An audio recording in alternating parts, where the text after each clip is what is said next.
Introduce you to Dr. Francois Guesnet and his presentation on the conference proceedings of No Simple Stories, Reassessing Lithuanian Jewish Relations in the 19th and 20th Centuries. Dr. Guesnet, the floor is yours.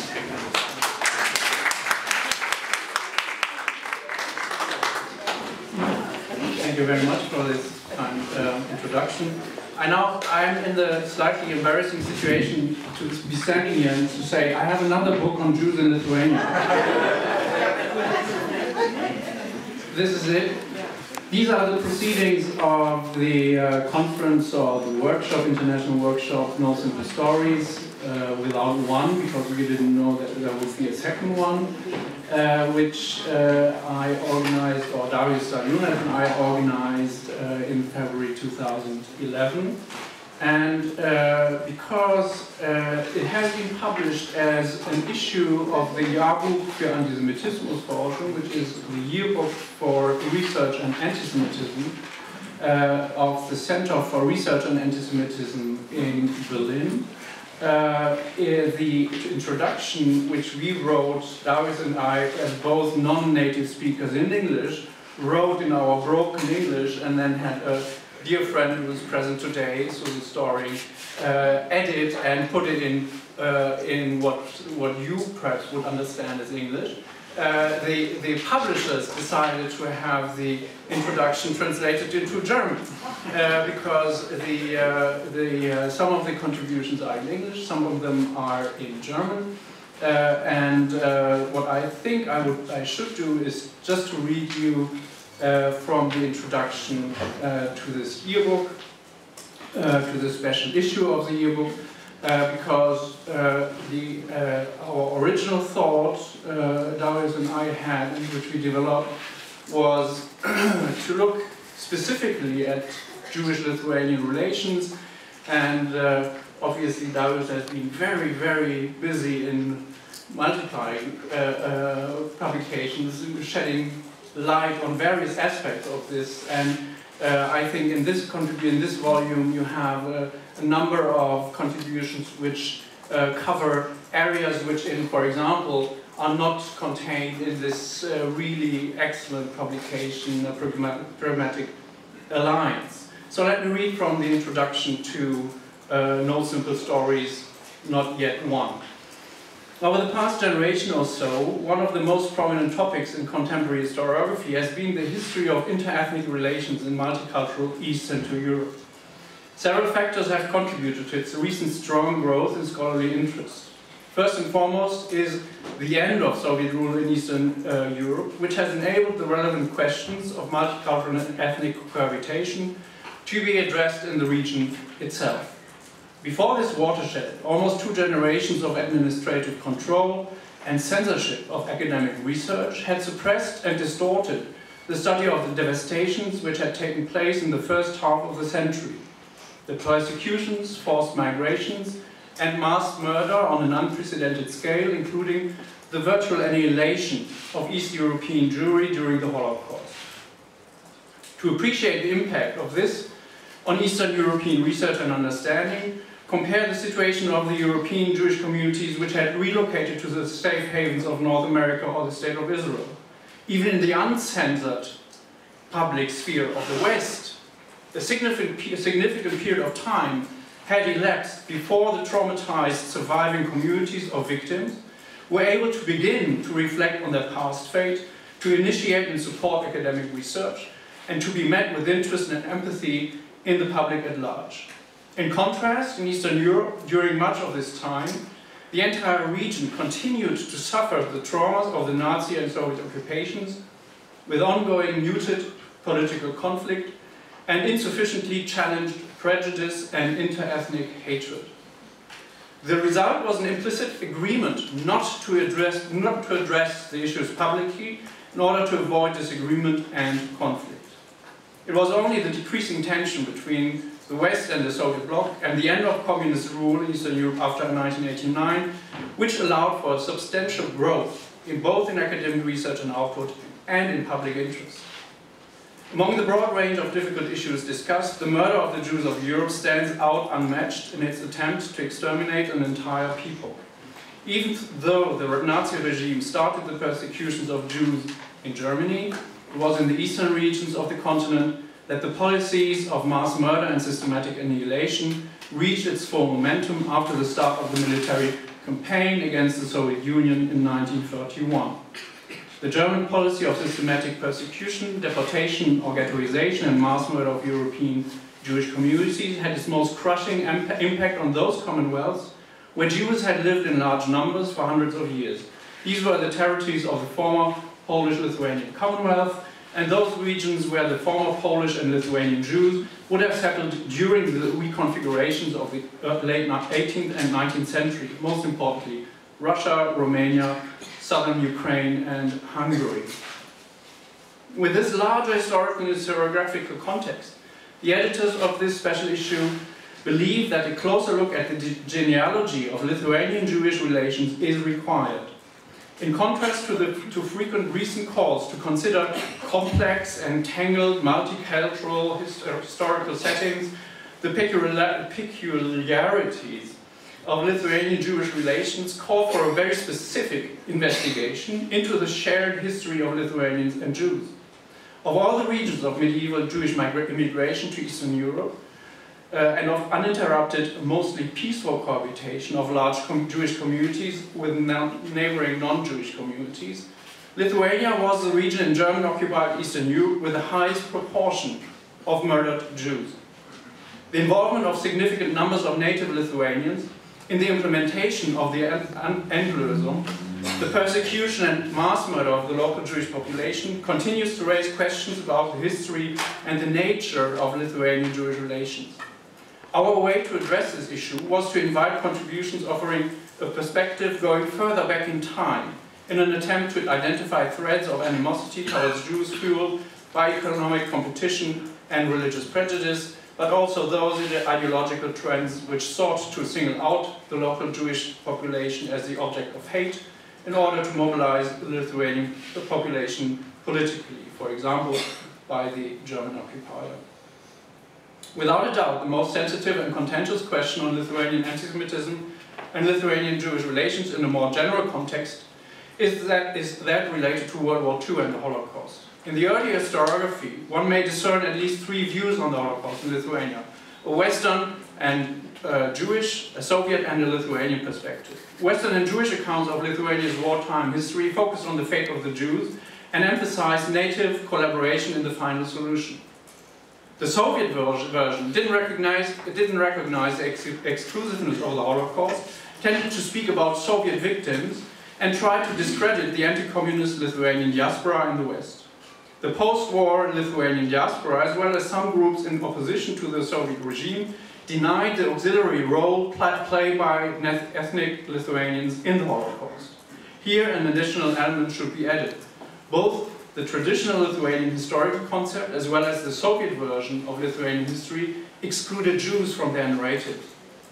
From the point of view of an ethnocentric perspective, sidelining the Holocaust isn't very surprising. As Saulius Sogelis discusses in this volume, the history of Lithuanian victimhood is related to the period after World War II, with many more ethnic Lithuanians killed in the war's Stalinist aftermath, which means after 1945, than during the European and global war, which began in 1939.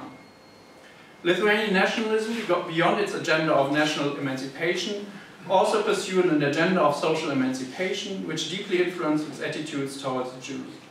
The social base for the Lithuanian national movement was a peasantry, which strove to complete the incomplete social structure of the nation, comparable to the Ruthenian national movement in eastern Galicia. On the tasks assumed necessary to complete the nation's social structure was for Lithuanian peasants to take over those economic functions and positions traditionally held by Jews. In the view of one of the most influential leaders of the Lithuanian national movement of the 1890s, Vincas Kudirka, Jews as an economic intermediary were regarded as a factor holding back the development and modernization of ethnic Lithuanian society.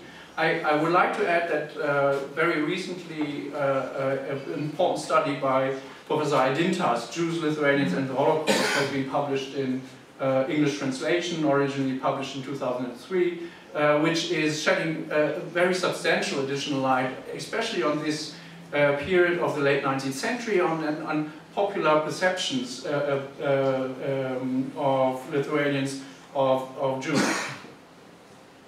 Thus, Kudirka saw the need to encourage the urbanization of Lithuanian peasants, and he urged them to take up commerce and trade and to become artisans.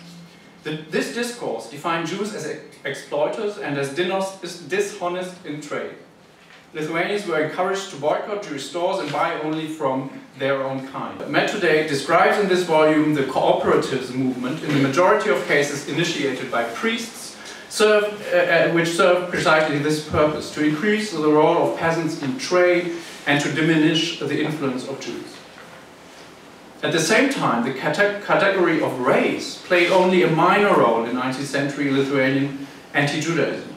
In contrast to Western Europe, where there were relatively small numbers of comparatively well-integrated Jews, the Jews of Central and Eastern Europe and in pre-war Lithuania constituted a highly visible, highly segregated and numerous community, around 8% of the population. Anti-Semitism did not coalesce into an organized political movement in Lithuania, for reasons we have already heard about, and anti-Semitic ideology did not constitute a prominent part of Lithuanian nationalist ideology.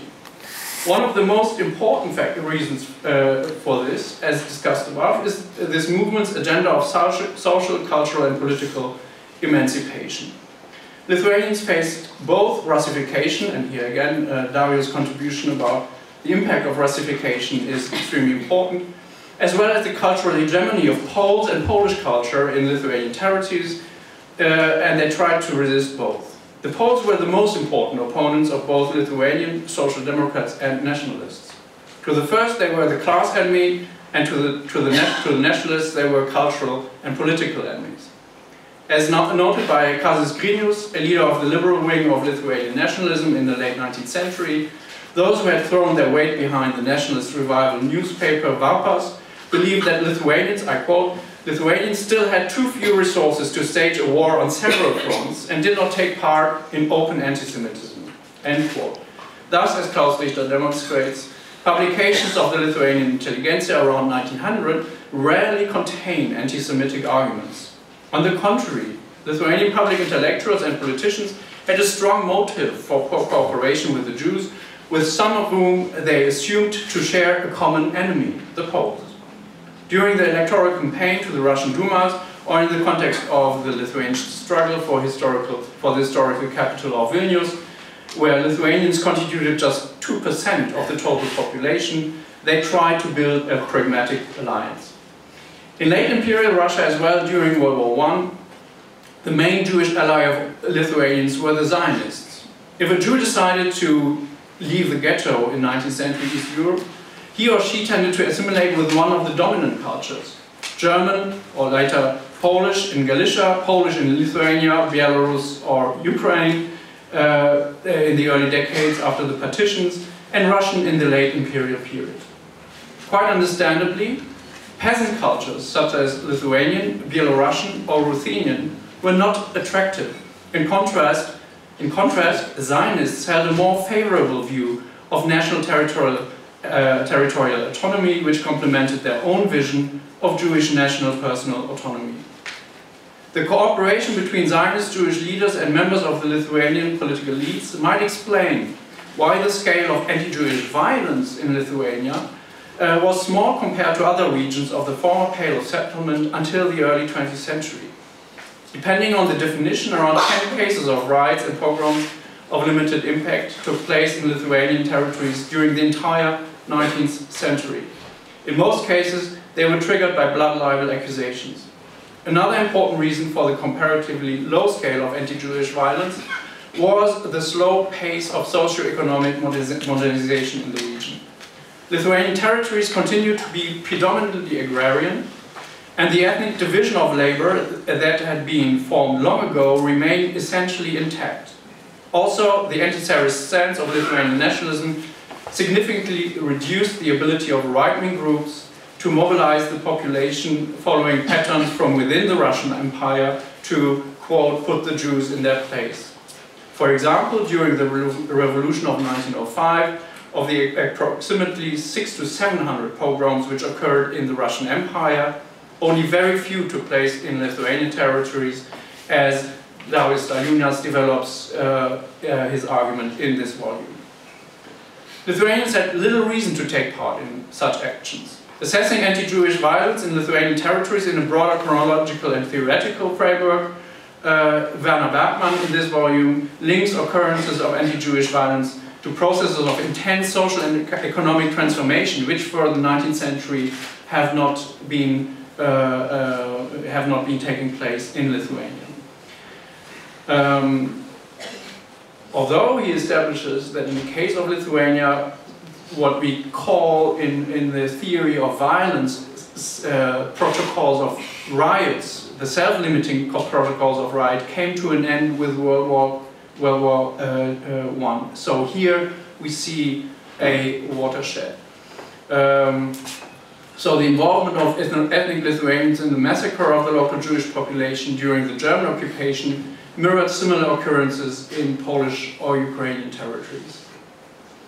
The alliance between Lithuanian public intellectuals and politicians on the one hand and the Zionists in Tsarist Russia on the other, mentioned above, continued during World War I, as Shabunas-Lekis explains in his contribution. This pragmatic alliance was based on the recognition that more could be gained through cooperation than by an exclusionary nationalist policy. This cooperation continued in the aftermath of World War I, when Zionists joined the Lithuanian State Council at the end of 1918, and personal autonomy was granted to the Jews.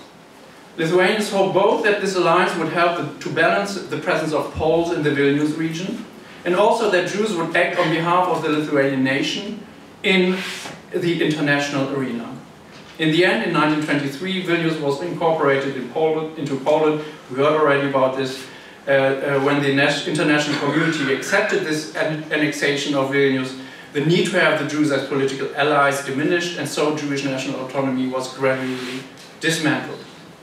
Although the government did its best to prevent forms of collective violence, informal inclusion was widespread. And this is the contribution by Vladas Jotavicius, which is very important because it demonstrates to what degree on the informal level of everyday life and the administration, the independent Lithuania started to exclude Jews from the public arena.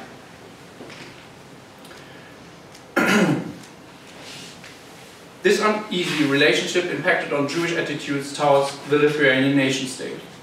On the one hand, a process of identification with Lithuanian culture began with quite a few translations of Lithuanian literature and folk creations into Yiddish and Hebrew, with Jewish youth learning Lithuanian and attending state schools, and with the publication of Jewish periodicals in Lithuania.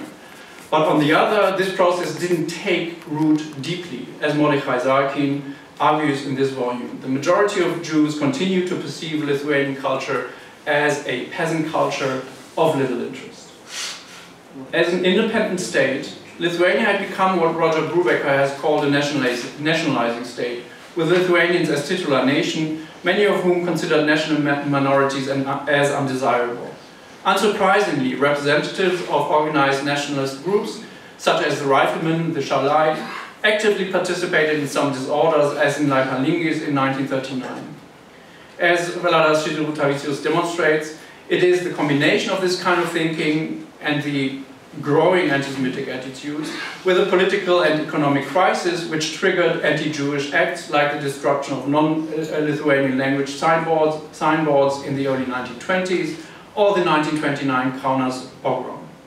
In the early 1920s, the government ordered the police to stop these actions, but failed to identify the perpetrators, a case which Vladas discusses in much more detail. The tendency of the Lithuanian Republic to function as a nationalizing state, as well as the growing influence of anti-Semitic ideology in the 1930s, constitute the background for the outbursts of anti-Jewish violence which took place from the beginning of the Nazi-Soviet war.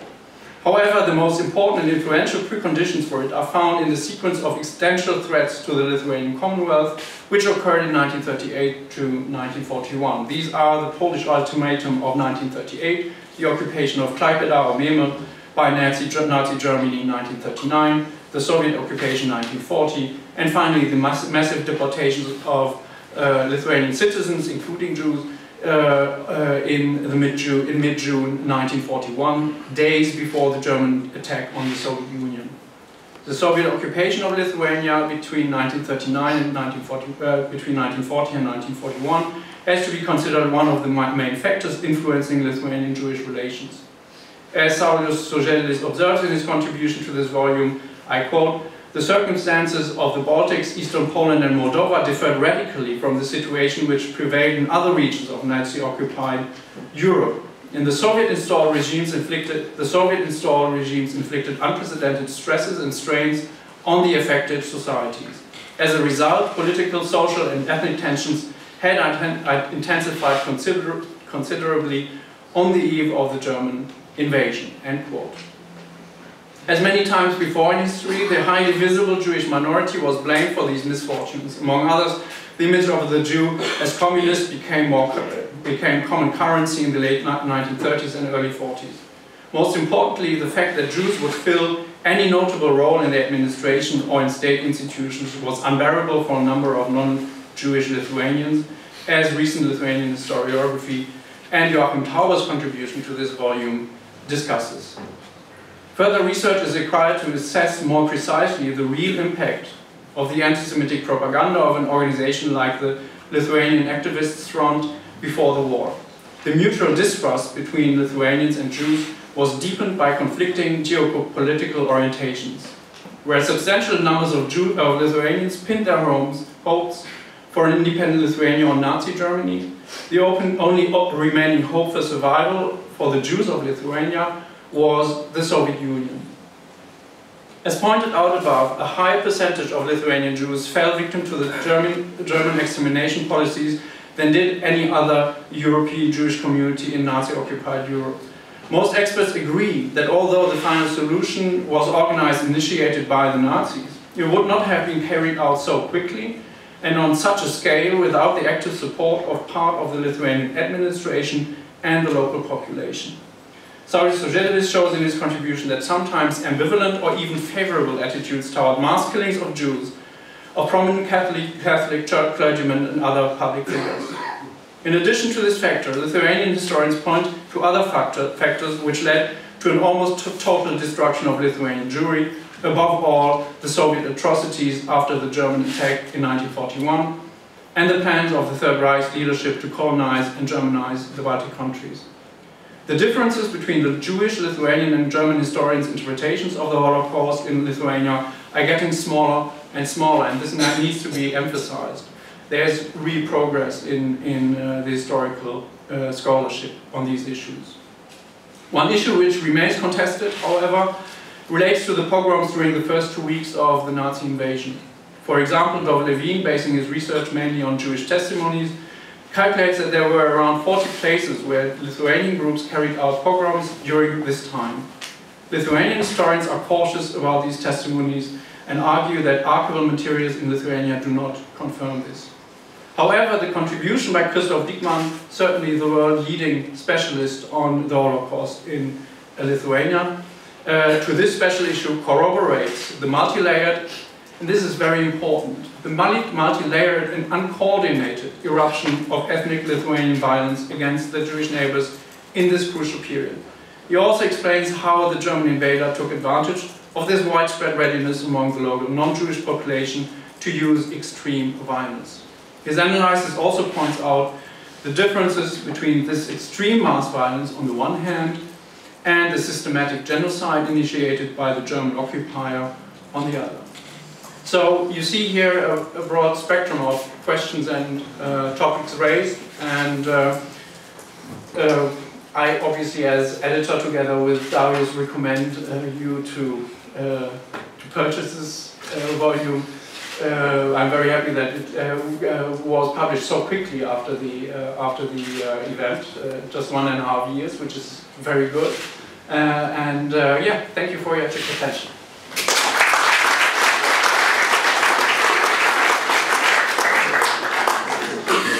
Dr. Guesnet, thank you very much indeed.